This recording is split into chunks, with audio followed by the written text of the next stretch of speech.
یا خدا حج پہ بلا کے میں کعبہ دیکھوں،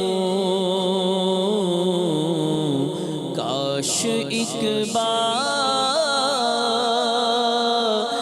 میں پھر میٹھا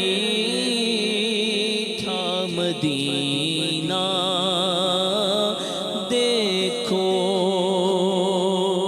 الحمدللہ رب العالمین والصلاة والسلام علی سید المرسلین، اما بعد فاعوذ باللہ من الشیطان الرجیم، بسم اللہ الرحمن الرحیم۔ الصلاة والسلام علیک یا رسول اللہ وعلی آلک واصحابک یا حبیب اللہ، الصلاة والسلام علیک یا نبی اللہ وعلی آلک واصحابک یا نور اللہ۔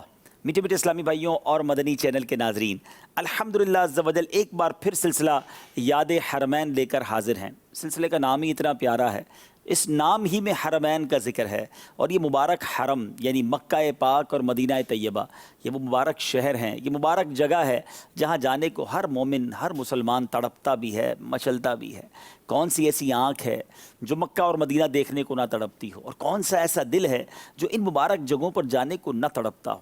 الحمدللہ اس یاد کو مزید بڑھانے کے لیے، شوق حرمین بڑھانے کے لیے، اور مدینہ پاک اور مکہ پاک کا مزید ادب دل میں بڑھ جائے، ان نیتوں کے ساتھ یاد حرمین سلسلہ لے کر حاضر ہیں۔ دنیا بھر سے حاجیوں کے قافلے سوئے حرمین رواں دواں ہیں، لاکھوں لاکھ پہنچ چکے ہوں گے، اور کئیوں نے ابھی جانا ہے۔ اللہ مجھے اور آپ کو بھی یہ سفر بار بار نصیب فرمائے۔ پچھلے دو سلسلوں میں ہم نے مکہ پاک کے فضائل، طواف کے فضائل، خاص خانہ کعبہ کی برکتیں، اور پھر حجر اسود کی تاریخ، مقام ابراہیم اور صفا اور مروہ کے بارے میں بھی شاندار باتیں سنی۔ آج سے انشاءاللہ ہم حج اور عمرے پر جانے والے عاشقان رسول کا انداز سنیں گے۔ ہم نے بھی تو سفر کرنا ہے نا، تو کیا ہی اچھا ہو کہ عاشقان رسول کے واقعات سن لیں، ان کا انداز دیکھ لیں، اور کوشش کریں کہ ان کی نقل کریں، ان کے طریقے پر، ان کے انداز پر۔ ویسا تو نہیں کر سکتے مگر کچھ نہ کچھ نقل کرنے کی کوشش کریں۔ وہ کہتے ہیں نا، اچھوں کی نقل بھی اچھی ہوتی ہے۔ سب سے پہلے جو میں نے آپ کو روایت سنانی ہے، جو واقعہ سنانا ہے، یہ بظاہر تو درود پاک کی فضیلت کا ہے، درود پاک کی فضیلت بھی پتہ چل جائے گی، لیکن یہ بھی حج کے دوران ہونے والا ایک عظیم الشان واقعہ ہے۔ حضرت سیدنا سفیان ثوری رحمۃ اللہ تعالی فرماتے ہیں، میں نے دوران طواف ایک عاشق رسول کو ہر قدم پر حضور نبی پاک صاحب الاولاق صلی اللہ تعالی علیہ وسلم پر درود پاک پڑھتے ہوئے دیکھا۔ ہر قدم اٹھاتا اور درود پاک پڑھتا۔ تو میں نے پوچھا، بھائی سبحان اللہ، لا الہ الا اللہ کے بجائے صرف درود پاک پڑھنے میں کیا راز ہے؟ تو اس نے میرا نام دریافت کیا، پھر کہا کہ میں اپنے والد گرامی کے ساتھ حج کے لیے چلا تھا۔ یاد رہے ناظرین، پہلے کے زمانے میں جو قافلے تھے نا، وہ اونٹوں پر اور گھوڑوں پر چلتے تھے، کاروان ہوتے تھے، پیدل بھی لوگ چلتے تھے، اور طویل سفر ہوتا تھا۔ تو وہ کہتے ہیں کہ سفر کے دوران جو ہے وہ میرے والد صاحب کی طبیعت خراب ہوئی، اور ایک اور آفت یہ آئی کہ والد گرامی کا انتقال ہو گیا۔ جب والد صاحب کا انتقال ہو گیا تو چہرہ بھی سیاہ پڑ گیا۔ قافلے والے آگے چلے گئے اور میں تنہا، اور والد صاحب کی میت میرے ساتھ تھی۔ میں بڑا غمزدہ ہوا، بہت رویا، اور میری آنکھ لگ گئی۔ جب آنکھ لگ گئی تو میں کیا دیکھتا ہوں کہ ایک بڑے نورانی چہرے والے بزرگ تشریف لائے۔ میرے والد صاحب کے چہرے پر ہاتھ پھیرا، ان کا جو پیٹ پھول گیا تھا اس پر بھی ہاتھ پھیرا، پیٹ بھی اپنی اصلی حالت میں آ گیا۔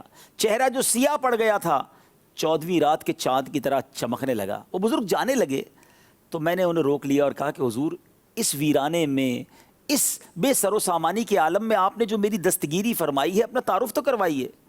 کہا تم مجھے نہیں جانتے، میں جناب محمد عربی صلی اللہ تعالی علیہ وسلم ہوں۔ تمہارا والد بڑا گناہگار تھا، مگر یہ مجھ پر درود پاک کثرت سے پڑھتا تھا۔ سبحان اللہ۔ اور آقا فرماتے ہیں، جس کا مضمون ہے کہ جو مجھ پر کثرت سے درود پاک پڑھتا ہے، میں اس کی فریاد رسی کرتا ہوں۔ پھر اس شخص نے کہا میری آنکھ کھل گئی۔ جب میری آنکھ کھلی تو میں نے اپنے والد محترم کو دیکھا کہ ان کے چہرے پر نور ہے، اور جسم بھی صحیح سلامت ہو چکا ہے۔ اللہ اکبر۔ وہ کہتا ہے بس یہ واقعہ دیکھ کر آیا ہوں، تو اب ہر قدم پر درود ہی پڑھنا ہے۔ آقا پر درود پڑھنے سے بڑھ کر اور کیا وظیفہ ہو سکتا ہے؟ اے میرے میٹھے اسلامی بھائیوں، آپ کو بھی اور مجھے بھی چاہیے، اگر مشکلوں سے بچنا ہے، پریشانیوں سے بچنا ہے، قدم قدم پر درود پاک پڑھتے رہیں، چلتے پھرتے اٹھتے بیٹھتے درود پاک پڑھتے رہیں۔ یقین کریں یہ درود پڑھنا مشکلوں سے، پریشانیوں سے، دکھوں سے، قرضوں سے، بے روزگاریوں سے، بہت ساری پریشانیوں سے انشاءاللہ بچائے گا۔ مولانا حسن رضا خان صاحب کمال کی بات لکھتے ہیں نا، آپ فرماتے ہیں دنیا و آخرت میں جب میں رہوں سلامت، پیارے پڑھوں نہ کیوں کر تم پر سلام ہر دم، للہ اب ہماری فریاد کو پہنچیے، بے حد ہے حال اب تر تم پر سلام ہر دم۔ دنیا آخرت میں جب میں رہوں سلامت، دنیا آخرت میں جب میں رہوں سلامت، جب میں رہوں سلامت، پیارے پڑھو نہ کیوں کر، پیارے پڑھو نہ کیوں کر تم پر سلام ہے دم، پیارے پڑھو نہ کیوں کر تم پر سلام ہے دم، للہ ہماری فریاد کو پہنچیے، للہ ہماری فریاد کو پہنچیے، فریاد کو پہنچیے، بے حد ہے حال اب تر آقا، بے حد ہے حال اب تر تم پر سلام ہے دم، تم پر سلام ہے دم، تم پر سلام ہے دم۔ میٹھے میٹھے اسلامی بھائیوں، آپ چلتے ہیں بڑے ہی انوکھے، بڑے ہی نرالے اور پرسوز واقعات کی طرف۔ ایک واقعہ بڑا کمال کا ہے اور یہ واقعہ ہوا حدیبیہ کے مقام پر۔ یقیناً صلح حدیبیہ کے بارے میں آپ نے سنا ہوگا۔ مسلمان تقریباً 1500 کی تعداد میں صحابہ کرام ہیں۔ ہجرت مدینہ کے بعد یہ پہلا موقع تھا کہ ایک قافلے کی صورت میں عمرہ کرنے کے لیے صحابہ کرام نبی پاک کے ساتھ تشریف لائے۔ اب حدیبیہ کے مقام پر پہنچے۔ اب حدیبیہ مکہ پاک سے آج کے دور میں دیکھیں تو 100 کلومیٹر کے قریب ہے، یعنی قریب پہنچ چکے تھے۔ 1500 صحابہ احرام کی حالت میں تھے، مگر اب یہ ارادہ تھا کہ عمرہ کرنا ہے، مگر یہ بھی خوف تھا کہ کفاران مکے میں انٹر ہونے دیں گے کہ نہیں، ہمیں موقع دیں گے کہ نہیں، کیونکہ بڑی تکلیف کے ساتھ یہ صحابہ مکے سے مدینے گئے تھے۔ اب ایک سفیر بنا کر سیدنا عثمان غنی رضی اللہ تعالیٰ عنہ کو مکے بھیجا گیا کہ وہ جا کے مذاکرات کریں اور یہ طے کروا لیں، کسی طرح اجازت مل جائے کہ یہ صحابہ کرام نبی پاک کے ساتھ جو ہے وہ عمرہ کر لیں۔ مگر ان لوگوں نے یہ طے کیا، معاہدے میں یہ لکھوایا کہ مسلمان اس سال عمرہ نہیں کر سکیں گے، یعنی یہ جو قافلہ ہے اس کو مکے میں عمرہ کرنے کی اجازت نہیں دی جائے گی۔ مگر حضرت عثمان غنی رضی اللہ عنہ چونکہ مکے ہی گئے تھے، مکہ شریف پہنچ چکے تھے اور مذاکرات ہو رہے تھے، تو انہوں نے کہا اب آپ مکے آ گئے ہیں تو آپ طواف کر لیجئے، البتہ آپ کے قافلے والوں کو ہم طواف اور عمرے کی اجازت نہیں دیں گے۔ عثمان غنی رضی اللہ عنہ کے پاس موقع تھا، کعبہ سامنے تھا، طواف کر سکتے تھے، مگر عشق رسول نے یہ گوارا نہ کیا کہ چلا ہوں نبی پاک علیہ الصلوۃ والسلام کے ساتھ، ان کے قافلے کا ایک فرد ہوں، تو اپنے آقا سے پہلے کیسے طواف کر لوں۔ سیدنا عثمان غنی رضی اللہ تعالیٰ عنہ نے وہ کمال کا جواب دیا جو آج بھی سنہرے حروف میں تاریخ کی کتابوں میں درج ہے۔ ناظرین، یہ دنیا بھر کے عاشقان رسول کے لیے ایک شاندار پیغام بھی ہے، ایک وے، ایک ڈائریکشن بھی ہے۔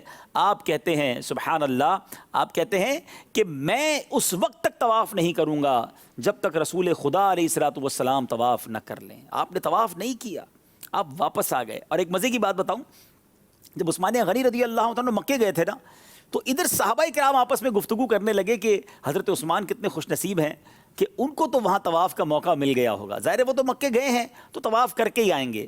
جب یہ خبر نبی پاک علیہ الصلوۃ والسلام تک پہنچی نا تو آقا علیہ الصلوۃ والسلام نے فرمایا مجھے امید ہے کہ عثمان میرے بغیر طواف نہیں کریں گے۔ کچھ اس طرح نبی پاک علیہ الصلوۃ والسلام نے ارشاد فرمایا۔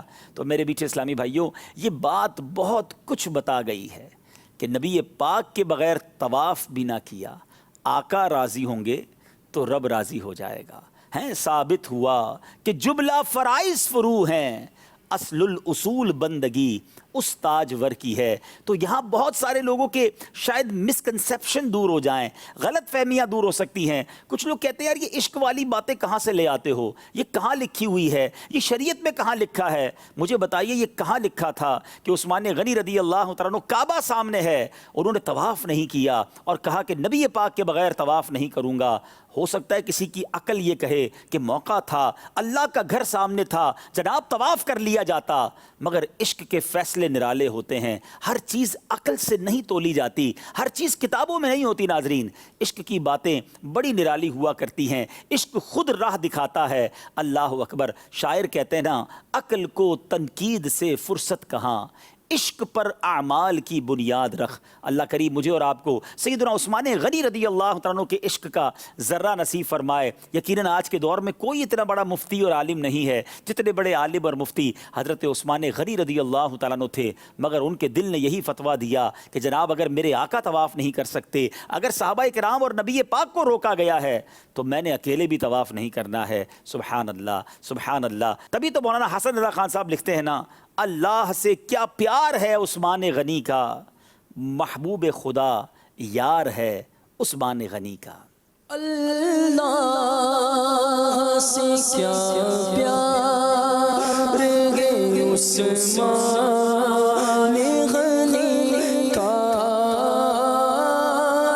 اللہ سے کیا پیار ہے عثمان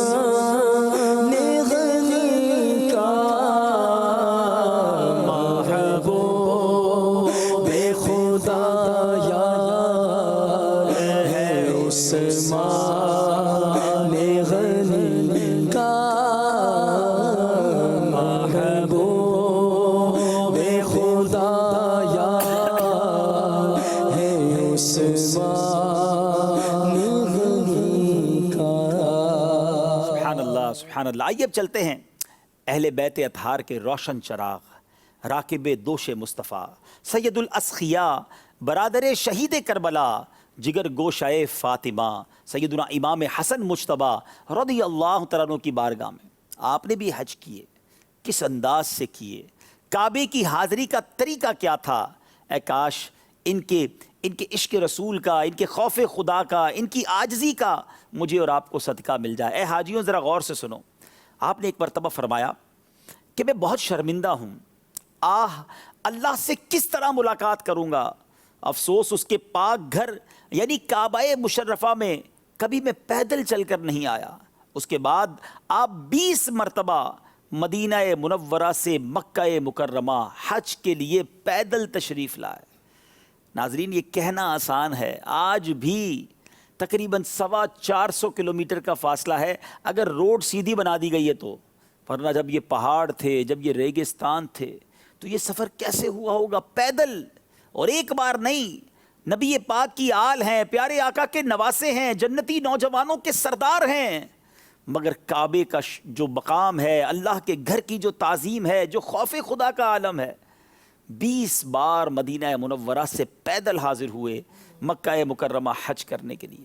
منقول ہے کہ ایک مرتبہ آپ نے خانہ کعبہ کا طواف کیا، مقام ابراہیم پر جب 2 رکعت نماز واجب الطواف ادا کی، پھر اپنا رخسار مقام ابراہیم پر رکھ دیا اور زاروں کتار روتے ہوئے اس طرح اپنے مناجات کی کہ اے میرے رب قدیر، تیرا حقیر بندہ تیرے دروازے پر حاضر ہے، تیرا بھکاری تیرے دروازے پر حاضر ہے، تیرا مسکین بندہ تیرے دروازے پر حاضر ہے۔ انہی الفاظ کو بار بار دہراتے رہے اور روتے رہے۔ اس کے بعد مسجد الحرام سے باہر تشریف لائے تو آپ کا گزر چند مسکینوں کے پاس سے گزرا جو راستے میں بیٹھے ہوئے تھے اور صدقے کی روٹیوں کے ٹکڑے کھا رہے تھے۔ ان مسکینوں کو آپ نے سلام کیا، سلام کے بعد ان مسکینوں نے آپ کو دعوت دی کہ حضور ہمارے ساتھ بیٹھیے، نواسۂ رسول ہیں، جنتی نوجوانوں کے سردار ہیں، یہ وہ ہیں جن کو پیارے آقا نے کاندھے پر بٹھایا۔ یہ مسکینوں کے ساتھ دسترخوان پر بیٹھ گئے، روڈ کے فٹ پاتھ پر گویا وہ بیٹھے کھانا کھا رہے ہیں۔ آپ نے ان کی حوصلہ افزائی کی، عاجزی کا منظر دیکھے کہ ان کے ساتھ بیٹھ گئے۔ فرمایا اگر یہ روٹیوں کے ٹکڑے صدقے کے نہ ہوتے تو میں آپ کے ساتھ ضرور کھانا کھاتا۔ آل رسول تھے نا، آل رسول کو صدقہ کھانا جائز نہیں تھا۔ اس کے بعد آپ ان مسکینوں کو اپنی قیام گاہ پر لے آئے، ایسے نہیں چھوڑ کر چلے گئے، اور سب کو عمدہ کھانا کھلایا، اور رخصت ہوتے وقت سب کو درہم بھی عنایت فرمائے۔ کیا بات ہے، نبی پاک کی تربیت کا کیا شاہکار تھے یہ لوگ۔ ذرا غور کیجئے، یہاں دو باتیں بڑی خوبصورت سیکھنے کو مل رہی ہیں اس واقعے سے۔ ایک تو کعبے کی عظمت، اللہ کے گھر میں حاضری کا انداز، وہاں خوف خدا کا عالم کیا ہونا چاہیے، وہاں اللہ کی بارگاہ میں فریاد کیسے کرنی چاہیے۔ ارے یہ لوگ تو بخشے بخشائے ہیں، جنتی نہیں فقط، ان کے صدقے ہم نے جنت میں جانا ہے، مگر اللہ کی بارگاہ میں آنسو بہا رہے ہیں، دعائیں کر رہے ہیں، پیدل حج کو جا رہے ہیں۔ اور آج ہم میں سے جو لوگ حج کو جاتے ہیں، عمرے کو جاتے ہیں، ہنستے ہوئے، کہے مارتے ہوئے، غفلت کا عالم ہے، سیلفی ہو رہی ہے، موبائل چل رہے ہیں، معاذ اللہ ادھر بھی گناہ ہو رہے ہیں، کعبے کو دیکھ کر بھی آنسو نہیں ہیں، وہاں بھی غفلت ہے، ایک آدھ بار تو دعا کر لی، اس کے بعد تو شاپنگ اور گھومنا پھرنا۔ نہیں میرے حاجیوں، یہ سفر اس لیے نہیں ہے کہ ہم فضول باتوں میں گزاریں، ہم غفلت میں گزاریں۔ مکہ پاک میں ایک ہیبت ہونی چاہیے دل پر کہ میں اللہ کی بارگاہ میں حاضر آیا ہوں، اللہ کے گھر پر آیا ہوں۔ اور جب بادشاہ کی بارگاہ میں ایک غلام جاتا ہے تو وہ ڈرا ہوا رہتا ہے کہ کہیں بادشاہ ناراض نہ ہو جائے، یہ تو احکم الحاکمین ہے، تو یہ رب العالمین کا گھر ہے۔ ادھر تو دل پر ایک کیفیت ہونی چاہیے، آنسو ہونے چاہیے، التجائیں ہونی چاہیے۔ خدا را ان واقعات کو سن کر اپنے اندر اس رقت کو پیدا کیجیے، اور پھر سبحان اللہ، اتنا بڑا مرتبہ ہے۔ اور مسکینوں کے ساتھ بیٹھ جانا، ان کے ساتھ کھانا کھانا، ان کو گھر لے آنا۔ آج ہمارا کیا حال ہوتا ہے؟ کیا ہم غریبوں کے ساتھ ایسا برتاؤ رکھتے ہیں؟ کیا ہم غریب لوگوں کے ساتھ بیٹھنا پسند کرتے ہیں؟ سیکھنا ہے مجھے اور آپ کو اہل بیت اطہار سے۔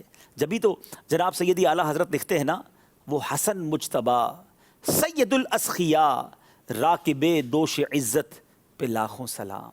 وہ حسن مجتبیٰ سید الاسخیاء، وہ حسن مجتبیٰ سید الاسخیاء، راقب دوش عزت پہ لاکھوں سلام، راقب دوش عزت پہ لاکھوں سلام۔ اللہ کرے امام حسن کے صدقے ایک کیفیت ہو جب ہم بھی کعبے کے سامنے جائیں، جب ہم بھی اللہ کے گھر کو دیکھیں، اے کاش آنسو برس رہے ہوں، اے کاش کیفیت کا عالم ہو، اپنے گناہ یاد آ رہے ہوں۔ سیدی مولانا حسن رضا خان صاحب لکھتے ہیں نا کہ جب یہ بندہ وہاں جاتا ہے نا تو اس کی کیفیت گویا ایک ہیبت بھی ہوتی ہے اور رحمت بھی پکار رہی ہوتی ہے۔ جو ہیبت سے رکے مجرم تو رحمت نے کہا بڑھ کر چلے آؤ، چلے آؤ، یہ گھر رحمان کا گھر ہے۔ جو ہے بد سے روکے مجھے تو رحمت نے کہا بڑھ کر، جو ہے بد سے روکے مجھے تو رحمت نے کہا بڑھ کر چلے آؤ، چلے آؤ، چلے آؤ، چلے آؤ،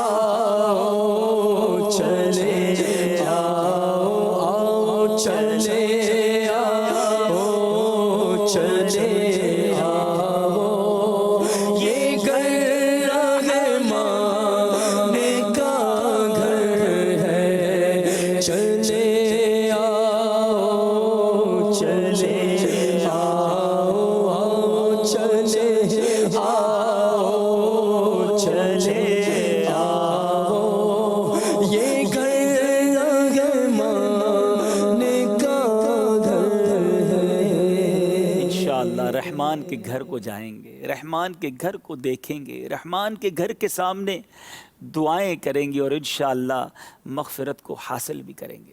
ایک اور خوبصورت واقعہ حضرت سیدنا ابو عقال رحمۃ اللہ تعالی فرماتے ہیں کہ حضرت سیدنا انس بن مالک رضی اللہ تعالیٰ عنہ کے ساتھ میں نے بارش میں طواف کی سعادت حاصل کی۔ جب ہم مقام ابراہیم پر ہم 2 رکعت ادا کر چکے تو حضرت انس بن مالک رضی اللہ تعالیٰ عنہ نے فرمایا نئے سرے سے عمل کرو، بے شک تمہارے گناہ بخش دیے گئے ہیں۔ سرکار مدینہ صلی اللہ تعالیٰ علیہ وسلم نے ہم سے اسی طرح فرمایا اور ہم نے پیارے آقا علیہ الصلوۃ والسلام کے ساتھ بارش میں طواف کا شرف حاصل کیا۔ اے حاجیوں، اے زائرین مکہ، کبھی بارش ہونا اور موقع ملے، آسانی ہو تو ضرور طواف کیجیے گا۔ بارش میں طواف کرنے والوں کے گناہ معاف ہو جاتے ہیں۔ بہت رش ہو اور مرد و خواتین بہت زیادہ ہوں تو پھر تو احتیاط کرنی چاہیے، لیکن اگر آسانی ہو تو یہ سعادت ضرور حاصل کرنی چاہیے۔ اللہ مجھے اور آپ کو رحمت کی بارش میں نہا کر طواف کعبہ کی سعادت نصیب فرمائے۔ خوبصورت بات امیر اہل سنت لکھتے ہیں نا، آج ہے روبرو میرے کعبہ، سلسلہ ہے طواف کا یا رب، ابر برسا دے نور کا کہ لوں، بارش نور میں نہا یا رب۔ آج ہے روبرو میرے کعبہ، آج ہے روبرو میرے کعبہ، سلسلہ ہے طواف کا یا رب، سلسلہ ہے طواف کا یا رب۔ اب آپ سب کے دلاسے والا واقعہ ہو سکتا ہے، یہ واقعات سن رہے ہوں گے، مکہ پاک اور حج کے فضائل سن رہے ہوں گے، حاضری کی باتیں سن رہے ہوں گے، تو دل میں یقیناً ایک تمنا جاگ جاتی ہے اور جاگنی بھی چاہیے۔ اور پھر خیال آتا ہے کہ میں تو غریب ہوں، میرے پاس تو انتظام بھی نہیں ہے، میں کیسے مکہ مدینے جاؤں گا۔ میں نے پہلے بھی سلسلے میں عرض کیا تھا، دوبارہ عرض کرتا ہوں، یہ سفر مال و دولت سے نہیں ہوتا، یہ سفر دنیاوی انتظامات سے نہیں ہوتا، یہ سفر بلاوے سے ہوتا ہے، کرم سے ہوتا ہے، مہربانی سے ہوتا ہے۔ جس پر کرم ہوتا ہے نا، اس کے انتظام خود ہی ہو جاتے ہیں۔ حضرت سیدنا علامہ ابو الفرج عبد الرحمن بن علی ابن جوزی رحمۃ اللہ تعالی اپنی بڑی پیاری کتاب عیون الحکایات میں یہ حکایت نقل کرتے ہیں، اور یہ عیون الحکایات کتاب آپ مکتبۃ المدینہ سے بھی حاصل کر سکتے ہیں۔ کہتے ہیں ایک پرہیزگار شخص کا بیان ہے، میں مسلسل 3 سال سے حج کی دعا کر رہا تھا، لیکن میری حسرت پوری نہ ہوئی۔ 4تھے سال حج کا موسم بہار تھا اور دل آرزو حرم میں بے قرار تھا۔ ایک رات جب میں سویا تو میری سوئی ہوئی قسمت انگڑائی لے کر جاگ اٹھی۔ الحمدللہ خواب میں نبی پاک علیہ الصلوۃ والسلام کی زیارت سے میں مشرف ہوا۔ میرے آقا نے ارشاد فرمایا تم اس سال حج کو چلے آنا۔ میری آنکھ کھلی تو خوشی سے دل جھوم رہا تھا کہ پیارے آقا علیہ الصلوۃ والسلام نے فرمایا ہے کہ تم اس سال حج کے لیے چلے جانا۔ بار بار یہ آواز میرے کانوں میں رس گھول رہی تھی۔ اچانک یاد آیا کہ میرے پاس تو زیادہ سفر ہی نہیں ہے، میرے پاس تو مال نہیں ہے، سفر کے لیے کاغذات اور تمام چیزیں نہیں ہیں، میں کیسے جاؤں گا۔ دوسری رات پھر نبی پاک علیہ الصلوۃ والسلام خواب میں تشریف لائے، لیکن میں اپنی غربت کا ذکر نہ کر سکا۔ پیارے آقا علیہ الصلوۃ والسلام نے پھر فرمایا اس سال حج کو چلے آنا۔ تیسری رات اب نبی پاک خواب میں آئے، پھر فرمایا تم اسی سال حج کو چلے جانا۔ میں سنتا رہا مگر ہمت نہ ہوئی۔ اب 4تھی بار میں نے سوچا کہ اب پیارے آقا تشریف لائیں گے نا خواب میں، تو میں عرض کر دوں گا حضور میں کیسے آؤں، میرے پاس تو کچھ بھی نہیں ہے، آہا پلے زر نہیں، رختے سفر سرور نہیں، تم بلا لو، تم بلانے پر ہو قادر یا نبی۔ اب 4تھی رات نبی پاک علیہ الصلوۃ والسلام خواب میں تشریف لائے، فرمایا تم اس سال حج کو چلے جانا۔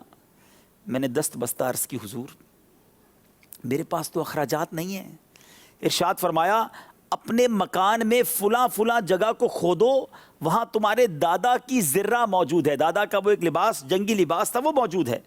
اتنا فرما کر میرے آقا علیہ الصلوۃ والسلام تو تشریف لے گئے۔ میری آنکھ کھلی، میں نے جو جگہ نبی پاک نے خواب میں بتائی تھی اس جگہ کو کھودا تو میرے دادا جان کی قیمتی زرہ وہاں سے نکلی، بالکل صاف ستھری تھی، گویا کسی نے استعمال ہی نہ کی ہو۔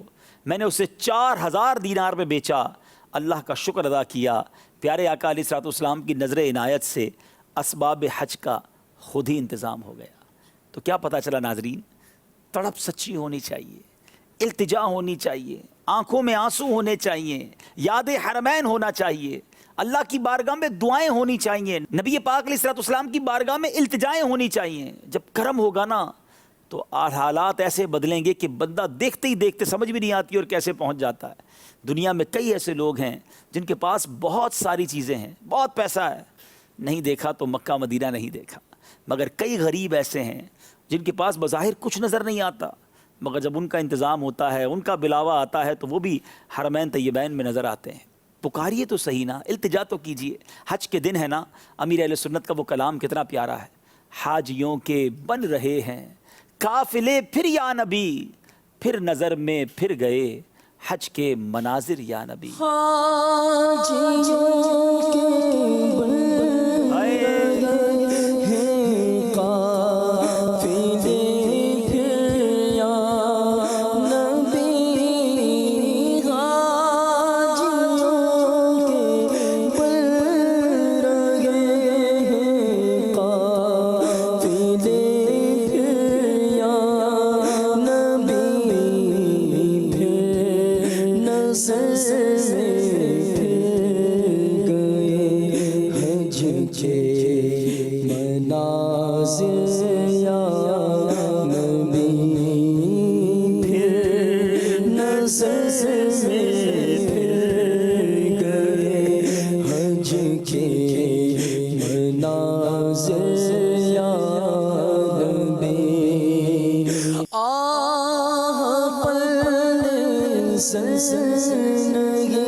میرا کیا بنے گا گر نہ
تڑپ سچی ہو، لگن سچی ہو تو بلاوا آ ہی جاتا ہے. اور پھر جس کو بلاوا آتا ہے اس پر کیسا کرم ہوتا ہے. حضرت سیدنا علی بن موفق رحمۃ اللہ تعالی فرماتے ہیں، میں نے حج کی سعادت حاصل کی، کعبہ مشرفہ کا طواف کیا، حجر اسود کا بوسہ لیا، 2 رکعت نماز طواف پڑھی اور کعبہ شریف کی دیوار کے ساتھ بیٹھ کر رونے لگا اور بارگاہ الہی میں عرض کی، یا اللہ میں نے تیرے پاک گھر کے گرد نہ جانے کتنے چکر لگائے، مگر میں نہیں جانتا کہ قبول ہوئے یا نہیں. پھر مجھ پر غنودگی طاری ہو گئی. میں نے ایک غیبی آواز سنی، اے علی بن موفق، ہم نے تیری بات سن لی ہے، کیا تو اپنے گھر میں صرف اسی کو نہیں بلاتا جس سے تو محبت کرتا ہے؟ اللہ اکبر، اللہ اکبر. ناظرین یہ جملہ پھر سنیے گا. غیب سے آواز کیا آئی؟ اے علی، ہم نے تیری بات سن لی ہے، کیا تو اپنے گھر میں صرف اسی کو نہیں بلاتا جس سے تو محبت کرتا ہے؟ گویا بلایا اسے جاتا ہے جس پر کرم کیا جاتا ہے، جس سے محبت کی جاتی ہے، جسے مہمان بنایا جاتا ہے.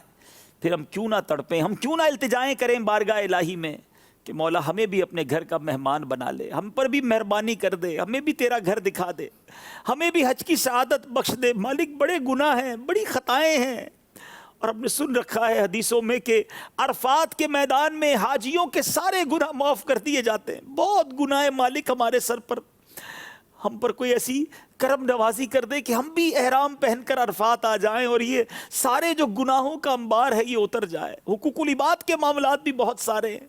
مزدلفہ میں حقوق العباد معاف کرنے کا وعدہ ہے. اور سبحان اللہ، جو نبی پاک کے روضے پر چلا جائے، آقا فرماتے من زار قبری وجبت لہو شفاعتی. مدینے جاؤ تو ادھر شفاعت کا وعدہ ہے. سوچئے تو صحیح ناظرین، کرم کے دریا بہتے ہیں، رحمت کی بارش چھما چھم برستی ہے.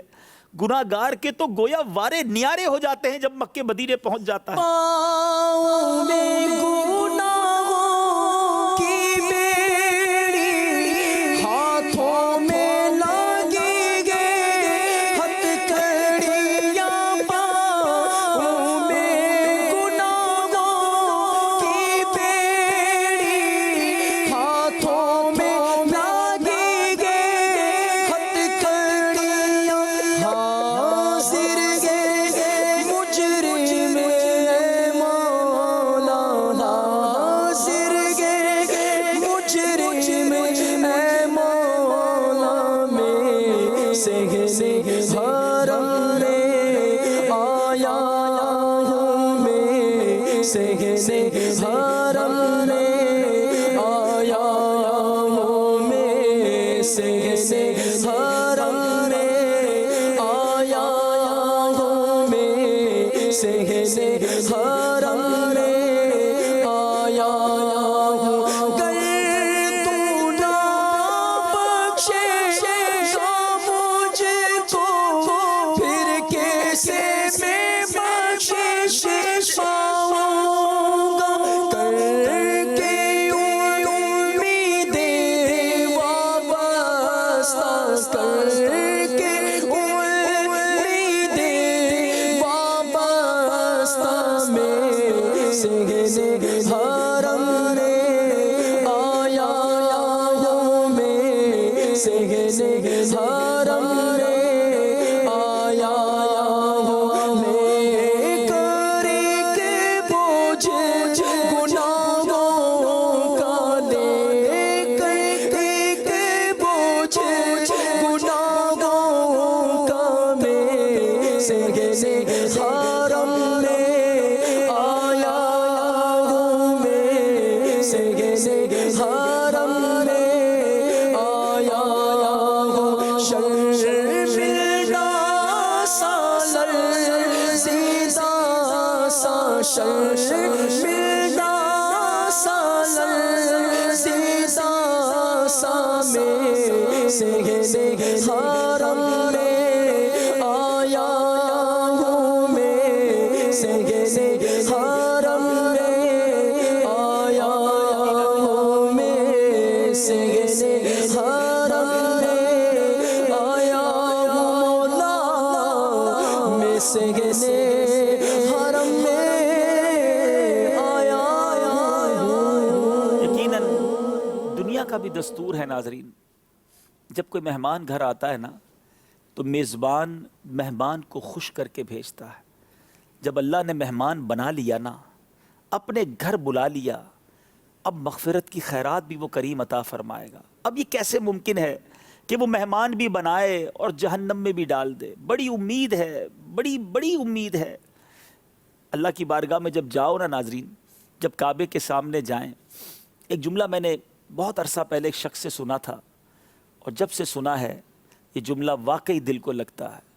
کعبے کے سامنے جا کر ایک سردار تھا، اپنے گاؤں کا، اپنے گوٹھ قبیلے کا. اس نے کچھ اس طرح دعا کی کہ یا اللہ، ہمارے گاؤں کا، ہمارے قبیلے کا دستور ہے کہ ہمارا دشمن بھی ہمارے دروازے پر آ جائے نا تو اللہ ہم اسے معاف کر دیتے ہیں. ہے اللہ، ہم بھی تیرے دروازے پر آ گئے ہیں اور ہم تیرے دشمن نہیں ہیں، گناہ گار ہیں، نافرمان ہیں، مگر تیرے بندے ہیں، تجھ کو اپنا رب مانتے ہیں، مگر تیرے رحمت کے دروازے پر آ گئے. اے کریم، اب معاف کر دے، اب بخش دے. وہاں گر گڑائیے گا، وہاں آنسو بہائیے گا. وہ بڑا قریب ہے، وہ رحیم ہے، اس کی رحمت چاہتی ہے میرے بندے بخشے جائیں. جبھی تو وہ کعبے میں بلاتا ہے، جبھی تو وہ طواف کی سعادت دیتا ہے، جبھی تو وہ حج کا موقع دیتا ہے. اب موقع ملا ہے نا تو رحمت لوٹ کر آنا، اب موقع ملا ہے تو بخشش لے کر آنا اور خوب گر گڑانا، وہ کریم ضرور بخشے گا۔ وہ امیر اہل سنت کے اشعار ہے نا، ہو سکے تو یاد کر لیجئے گا۔ میں مکے میں پھر آ گیا یا الہی، کرم کا تیرے شکریہ یا الہی، نہ رد کر کوئی التجا یا الہی، ہو مقبول ہر ایک دعا یا الہی۔ میں مکے میں پھر آ گیا یا الہی، میں مکے میں پھر آ گیا یا الہی، کرم کا تیرے شکریہ یا الہی، کرم کا تیرے شکریہ یا الہی، میں مکے میں پھر آ گیا یا الہی، میں مکے میں پھر آ گیا یا الہی، نہ کر دے کوئی التجا یا الہی، نہ کر دے مولا کوئی التجا یا الہی، نہ کر دے کوئی التجا یا الہی، اللہ نہ کر دے کوئی التجا یا الہی، ہو